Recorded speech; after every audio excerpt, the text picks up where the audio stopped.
ଆରେ ଭାଇ ପଇସା ଆଜି ନାହିଁ ତ କାଲି ପଳେଇ ଆସିବ, ଘର ଆଜି ନାହିଁ ତ କାଲି ପଳେଇ ଆସିବ, ହେଲେ ବାପା ମା ଥରେ ଚାଲିଗଲେ ଆଉ କେବେ ଆସିବନି। ଆମେ ଭଗବାନ ପାଖରେ ଏତେ ପ୍ରାର୍ଥନା କରୁଛନ୍ତି, ଭୋକ ଉପାସ ରହୁଛନ୍ତି, କିଛି ନା କିଛି ମାଗୁଛନ୍ତି, ହେଲେ କେବେ କିଛି ମିଳେନି। ବାପା ମା ପାଖରେ ନା ଥରେ ଜିଦି କରି ମାଗ ସବୁ କିଛି ମିଳିଯାଏ। କାହା କଥା ଛାଡ଼, ମୋ କଥା, ମୋ ନିଜ କଥା ମୁଁ କହୁଛି। ଦିନେ ଭୋକ ଉପାସରେ ଥିଲି ଖାଲି ନୂଆ ଡ୍ରେସ୍ ପାଇଁ। ତା ପରଦିନ ମୋ ବୋଉ ନାହିଁ, ପାଖରେ ପଇସା ନଥିଲା, ଜଣଠୁ ଧାର ଆଣିକି ପଇସା ମୋତେ ଦେଲା, ନେ ଆଣୁ ନୂଆ ଡ୍ରେସ୍।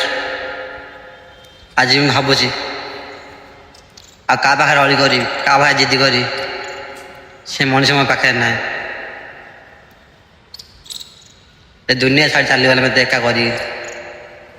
ଏଥିପାଇଁ କହୁଛି ଭାଇମାନେ, ବାପା ମାଆକୁ ଖୁସିରେ ରଖନ୍ତୁ ସମସ୍ତେ। ଜୟ ଜଗନ୍ନାଥ।